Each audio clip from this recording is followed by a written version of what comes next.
Periyar Maniammai Institute of Science and Technology, Tanjavur. RIAC ranked number 17 in India by IIRF. Summer vandachu. What's your plan for this holiday? எங்க கிட்ட விட்டுருங்க, நாங்க பாத்துக்கிறோம். GT Holidays. GT Holidays, South India's #1 travel brand. சித்திரை மாத வளர்பிறை சுவாதியை நாம நரசிம்ம ஜெயந்தி அப்படின்னு சொல்றோம். பொதுவா நரசிம்மர் அப்படின்னாலே நமக்கு தெரியும், பகை அப்படின்னா அதை அழிக்க பிறந்தவர்.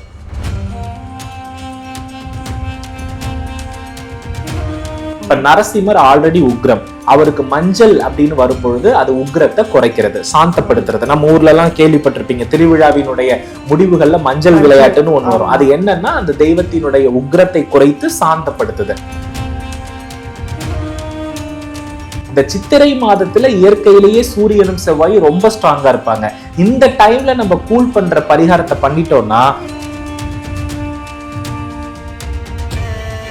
நம்ம எல்லாம் என்ன பண்ணுவோம்னா நிறைய விதவிதமா கடன் வாங்கி செலவு பண்ணுவோம். ஆனா கோடீஸ்வரர்கள் நீங்க பாத்தீங்கன்னா எப்போதுமே இந்த வெயில் காலம்னா நீர்மோர் பந்தல், தண்ணீர் பந்தல் போட்டுருவாங்க. அவங்களுடைய ஒரு வருஷ வருமானத்தை எதிரி இல்லாம திரட்டுறதுக்கு இந்த ஒரு பரிகாரம் தான்.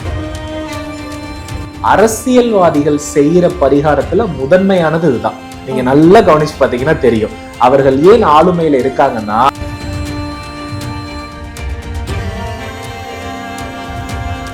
நீங்க நல்லா கவனிச்சு பாருங்க. இப்ப நான் சொன்ன தெய்வங்கள் இருக்குல்ல, இவங்க யாருமே மற்ற தெய்வத்தோடு ஒடுங்கி இருக்கிறத நீங்க பார்க்கவே முடியாது. இந்த தெய்வங்களுக்கெல்லாம் எல்லா ஆலயத்திலுமே தனி சன்னதி தான் கொடுக்கப்பட்டிருக்கும். இவர்கள் வேற எந்த தெய்வத்தோடும் ஒன்றி இவர்களுடைய பலத்தை காட்டவே முடியாது.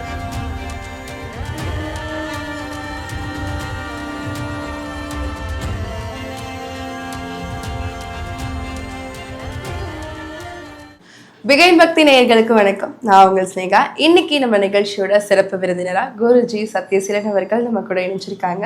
வணக்கம் குருஜி. ஸ்ரீ குருப்பியோ நமஹா, ஸ்ரீ மாத்ரே நமஹா, ஓம் அகத்தி சாயி நமஹா. இறையடியார்கள் அனைவருக்கும் அன்பான வணக்கங்கள். வணக்கம்பா. எப்படி இருக்கீங்க? நல்லா இருக்கேம்மா. நீங்க நல்லா இருக்கீங்களா? நல்லா இருக்கேன் குருஜி. சொல்லுங்கம்மா. ஸோ இப்போ நரசிம்ம ஜெயந்தி வருது இல்லையா? ஸோ நரசிம்ம ஜெயந்தி அப்படின்னா என்ன, யாரெல்லாம் இதை வழிபடுறாங்க, அதை பத்தி கொஞ்சம் சொல்லுங்க. பொதுவாமா ஜெயந்தி அப்படின்னாலே நாம நல்லா புரிஞ்சுக்கணும், அது அந்த இறைவனுடைய அவதார திருநாள் அப்படின்னு நாம இந்த இடத்துல தெளிவா புரிஞ்சுக்கணும். பொதுவா சித்திரை மாத வளர்பிறை சுவாதியை தான் நாம நரசிம்ம ஜெயந்தி அப்படின்னு சொல்றோம். பொதுவா நரசிம்மர் அப்படின்னாலே நமக்கு தெரியும், பகை அப்படின்னா அதை அழிக்க பிறந்தவர். எங்கெல்லாம் தர்மம் குறைகிறதோ அந்த தர்மத்தை நிலைநாட்டணும் அப்படின்னா நாம நரசிம்மரை என்ன பண்ணியாகணும், வழிபட்டே தீரணும். அப்போ இந்த இடத்துல நம்மளுடைய கர்மாவிற்குரிய பலன் அதிகமா இருக்கும்போது நம்மளால தர்மத்திற்குரிய பலனை அனுபவிக்க முடியாது. அதாவது கர்மா என்றால் நம்ம போன ஜென்மத்துல பண்ணின தீய செயல்கள். தர்மத்தினுடைய பலன்கள் என்ன அப்படின்னா, உடல் உழைக்காமல் நம்ம மனம், மூளை இந்த மாதிரி திறனை வளர்த்து அனுபவிக்க வேண்டிய சுகபோகங்கள். அப்போ ஒருத்தனுக்கு போன ஜென்மத்துல தர்மத்தின் பலன் இருக்கிறது அப்படின்னா இந்த ஜென்மத்துல அவன் சுகபோகி. போன ஜென்மத்துல அவனுக்கு கர்மத்தின் பலன் இருக்கிறதுனா இந்த ஜென்மத்துல அவன் கடனால், எதிரியால், நோயால் என்ன பண்ணுவார்னா அதிகமா அவதிப்படுவார். இப்போ இது எல்லாத்துக்குமே பாத்தீங்கன்னா ஒரு முற்றுப்புள்ளி வைக்கணும் அப்படின்னா அது மனிதனுடைய தோற்றத்திற்கு அப்பாற்பட்ட தெய்வத்தை தொழும் பொழுதுதான் அவங்களுக்கு அந்த பாதுகாப்பு கிடைக்கும். அதனாலதான் பாத்தீங்கன்னா இப்ப நரசிம்மர் அப்படின்னு எடுத்துக்கிட்டீங்கன்னா மனித உடல், மிருகத்தலை, சிங்கம். அதே போல பாத்தீங்கன்னா இப்ப வாராகி அப்படின்னு எடுத்துக்கிட்டீங்கன்னா அது மனித உடம்பு, பன்றியினுடைய தலை. இப்படி நாம சொல்லிக்கொண்டே போகலாம். ஆஞ்சநேயர் அப்படின்னு எடுத்துக்கிட்டீங்கன்னா மனிதனுடைய உடல், குரங்கினுடைய தலை. இப்போ இவர்கள் எல்லாம் பாத்தீங்கன்னா ஒரு விஷயத்துல எல்லாருக்குமே ஒத்து போறது என்னன்னா, இவர்கள் எல்லாமே அவங்களுடைய அவதாரத்தில் யாரோடு இருந்தார்களோ அவர்களுக்கெல்லாம் சேனாதிபதிகளாகத்தான் நிறைய பேர் இருந்திருப்பாங்க. எதிரிகளை தன்னை நம்பி இருப்பவர்கள் கிட்ட என்ன பண்ண மாட்டாங்கன்னா, எதிரிகளை என்ன பண்ண மாட்டாங்க, அண்ட விடவே மாட்டாங்க. இப்ப ராமாயணம் அப்படின்னு எடுத்துக்கிட்டீங்கன்னா ஆஞ்சநேயர் இல்லைன்னா அந்த கதாபாத்திரமே கிடையாது. அதே போல பாத்தீங்க அப்படின்னா இப்ப வாராகின்னு எடுத்துக்கிட்டீங்கன்னா லலிதா பரமேஸ்வரினுடைய எல்லா அவதாரத்திலையுமே அசுர சம்ஹாரத்துல முதல் படைத்தலைவியா யார் இருக்காங்கன்னா வாராகிதா என்ன பண்றாங்கன்னா இருக்கிறாங்க. இப்படி பாத்தீங்கன்னா நரசிம்மருடைய அவதாரமும் அதை மையப்படுத்தியதுதான்.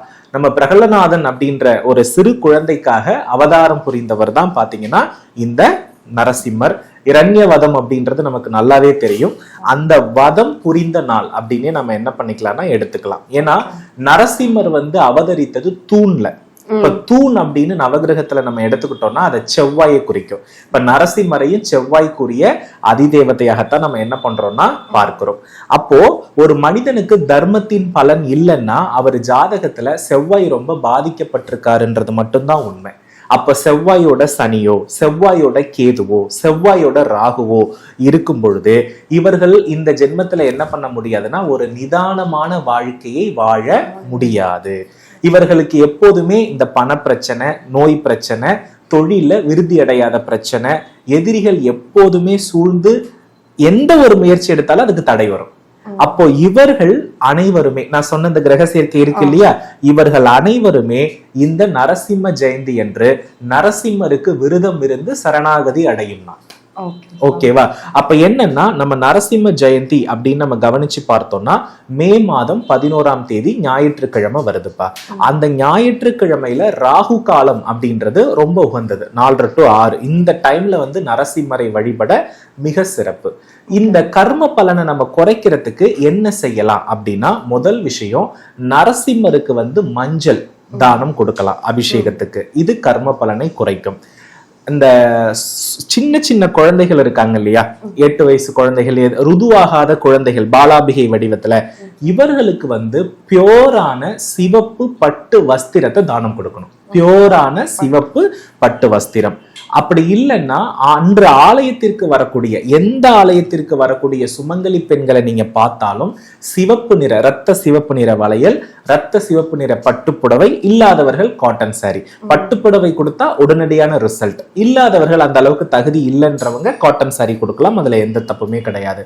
இந்த மாதிரி சிவப்பு வஸ்திரத்தை தானம் கொடுத்து அந்த நரசிம்ம ஜெயந்தி அன்னைக்கு நாம முழுவதுமே விரதம் இருந்து பானகம் இருக்குல்ல, இந்த பானகம் வந்து எலுமிச்சை சாரால் செய்த பானகம். இந்த பானகத்தை வந்து அன்னைக்கு ஆலயத்திற்கு வரக்கூடிய பக்த கோடிகளுக்கு விநியோகம் பண்ணினா எப்படி வந்து இந்த பானகத்தையும் இந்த நான் சொல்லக்கூடிய இந்த பொருளையும், நான் சொல்ல அத்தனை பொருளுமே இன்னொருத்தவங்களுடைய மனசை குளிர வைக்கிறது. இப்ப குழந்தைகளுக்கு நம்ம ட்ரெஸ் கொடுக்குறோம், பெண்களுக்கு புடவை கொடுக்குறோம்னா அந்த பெண் ரொம்ப சந்தோஷம் அடைவா. அதே போல பானகம் நம்ம கொடுக்குறோம்னா அவங்க பாடி ஹீட்டை குறைக்கும். இப்ப நரசிம்மர் ஆல்ரெடி உக்ரம், அவருக்கு மஞ்சள் அப்படின்னு வரும்பொழுது அது உக்ரத்தை குறைக்கிறது, சாந்தப்படுத்துறது. நம்ம ஊர்ல எல்லாம் கேள்விப்பட்டிருப்பீங்க, திருவிழாவினுடைய முடிவுகள்ல மஞ்சள் விளையாட்டுன்னு ஒண்ணு வரும். அது என்னன்னா அந்த தெய்வத்தினுடைய உக்ரத்தை குறைத்து சாந்தப்படுத்துது. எந்த ஒரு விஷயத்தையுமே சாந்தி செய்யணும்னா அது மஞ்சள் காப்பு தான். அப்ப என்னன்னா அந்த மஞ்சள் கொடுக்கும் பொழுது நம் கர்மாவால் இருக்கக்கூடிய அந்த வேகம் குறையும். இந்த 3 பொருளை நம்ம கான்செப்டா நாம ஃபாலோ பண்ணும் பொழுது இந்த 3 ஜீவராசிகளினுடைய தெய்வத்தோடு இருக்க தெய்வத்தையும் மனிதர்களையும் நம்ம சந்தோஷப்படுத்திட்டோம்னா அந்த கர்மத்தால் இருக்கிற வேகம் குறைஞ்சிரும். அப்போ நமக்கு இன்னொருத்தவங்களை கூல் பண்ணும்போது நம் கர்ம வினை மாறிடும். நம்ம தர்மத்தின் பலன் செய்த போல ஒரு நிகழ்வு ஒரு குறிப்பிட்ட நாள்ல மட்டும் பண்ணும்போது நல்ல பலன் இருக்கும். இதை எப்போதுமே நம்ம சொல்ல முடியாது. இந்த சித்திரை மாதத்துல இயற்கையிலேயே சூரியனும் செவ்வாயும் ரொம்ப ஸ்ட்ராங்கா இருப்பாங்க. இந்த டைம்ல நம்ம கூல் பண்ற பரிகாரத்தை பண்ணிட்டோம்னா அவங்களுக்கு கர்ம வினை தாக்கம் குறைஞ்சிரும். இதை நீங்க நல்லா கவனிச்சு பார்க்கலாம். பெரிய பெரிய பணக்காரர்கள், கோடீஸ்வரருக்கு இந்த லாஜிக் தெரியும், சொல்ல மாட்டாங்க. நிறைய பாத்தீங்கன்னா நம்ம எல்லாம் என்ன பண்ணுவோம்னா நிறைய விதவிதமா கடன் வாங்கி செலவு பண்ணுவோம். ஆனா கோடீஸ்வரர்கள் நீங்க பாத்தீங்கன்னா எப்போதுமே இந்த வெயில் காலம்னா நீர்மோர் பந்தல், தண்ணீர் பந்தல் போட்டுருவாங்க. அவங்களுடைய 1 வருஷ வருமானத்தை எதிரி இல்லாம திரட்டுறதுக்கு இந்த ஒரு பரிகாரம் தான். இன்னொருத்தவங்களுடைய உடம்பை நம்ம எவ்வளவுக்கு எவ்வளவு இந்த நீர் மோர் பானகம் கொடுத்து கூல் பண்றோமோ அவ்வளவுக்கு நம்ம கடன் சுமத்திரும். இது வந்து மேக்சிமம் வெப்பம் அதிகமா உள்ள இருக்க ஊர்ல பெரிய பணக்காரங்க அத்தனை பேரும் பண்ணுவாங்க. அரசியல்வாதிகள் செய்யற பரிகாரத்துல முதன்மையானது இதுதான். நீங்க நல்லா கவனிச்சு பாத்தீங்கன்னா தெரியும். அவர்கள் ஏன் ஆளுமையில இருக்காங்கன்னா அவர்களுடைய தலைவர்களையும் எந்த கட்சியாக இருந்தாலும் அரசியல்ல மட்டும் இது நிறைய நடக்கும். சோ இது அவர்கள் அடுத்தடுத்து முன்னேறுவதற்கு ஒரு மிக பெரிய வாய்ப்பு.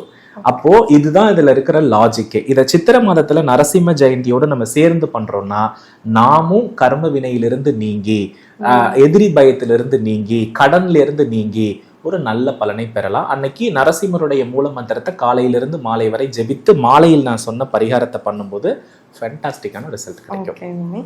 கோயில் வழிபாட்டு முறைகள் சொன்னீங்க.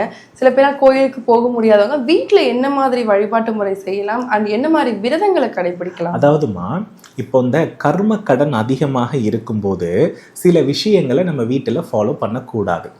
இப்போ நம்ம நல்லா கவனிச்சு பார்த்தோம்னா, கர்ம கடன் அதிகமா இருக்கும்போது தான் நம்ம உக்ர தெய்வத்தை வழிபடணும்ன்ற ஒரு நிலைப்பாடு வருது இல்லையா?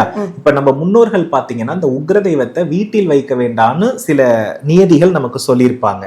அப்ப நரசிம்மர், வாராகி, ஆஞ்சநேயர் இவர்கள் எல்லாமே வீட்டில் வைத்து வழிபடுவது நன்றென்றுன்னு நிறைய முறை நமக்கு சொல்லி நம்ம பார்த்திருப்போம். காரணம் என்ன அப்படின்னா, இவர்கள் இருக்கிற இடத்துக்கு போகும்போதுதான் பவர், அந்த கர்ம வினை குறையும். நீங்க நல்லா கவனிச்சு பாருங்க. இப்ப நான் சொன்ன தெய்வங்கள் இருக்குல்ல, இவங்க யாருமே மற்ற தெய்வத்தோடு ஒடுங்கி இருக்கிறத நீங்க பார்க்கவே முடியாது. இந்த தெய்வங்களுக்கெல்லாம் எல்லா ஆலயத்திலுமே தனி சன்னதி தான் கொடுக்கப்பட்டிருக்கும். இவர்கள் வேற எந்த தெய்வத்தோடும் ஒன்றி இவர்களுடைய பலத்தை காட்டவே முடியாது. இப்ப தஞ்சையில எடுத்துக்கிட்டீங்கன்னா வாராகி கோவிலுக்கு சம்பந்தமில்லாத இடத்தில் இருப்பார். அதே போல ஆஞ்சநேயரை எந்த கோவில் எடுத்தாலும் தனியா ஒரு தூண்ல தெரிவார். நரசிம்மர்னு எடுத்துக்கிட்டீங்கன்னா சக்கரத்தாழ்வாருடைய சன்னதி எந்த ஆலயத்திலுமே சன்னதிக்கு வெளியில தான் இருக்கும்.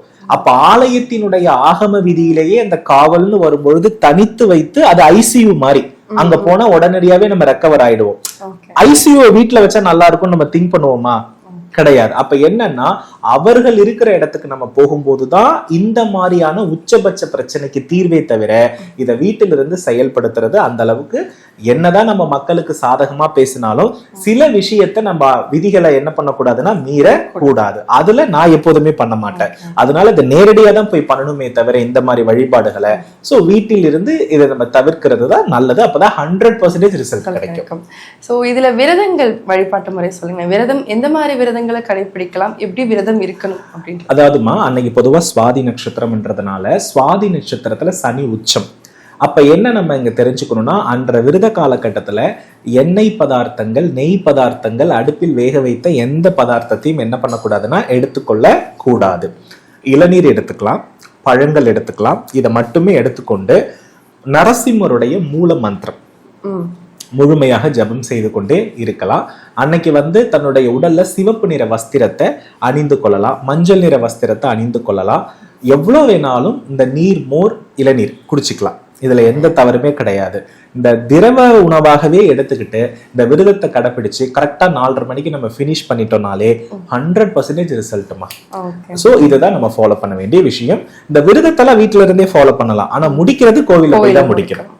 ஓகேவா? சோ கோவில்ல நான் சொன்னக்கூடிய இந்த 3 விஷயங்களை தானம் பண்றதன் மூலம் நல்ல சக்சஸ் கிடைக்கும். ஓகே சாமி. இதுக்கு நேரம் ஏதாவது இருக்கா சுவாமி? கோயிலுக்கு போகக்கூடிய நேரம் 4 to 6 ராகு காலம், அந்த டைம்ல போனாலே போதுமானது. சோ இவ்வளவு நேரம் உங்களோட நேரத்தை ஒதுக்கி நிறைய விஷயங்களை எங்களுக்காக ஷேர் பண்ணதுக்கு நல்லதுமா. வெற்றிவேல் முருகா.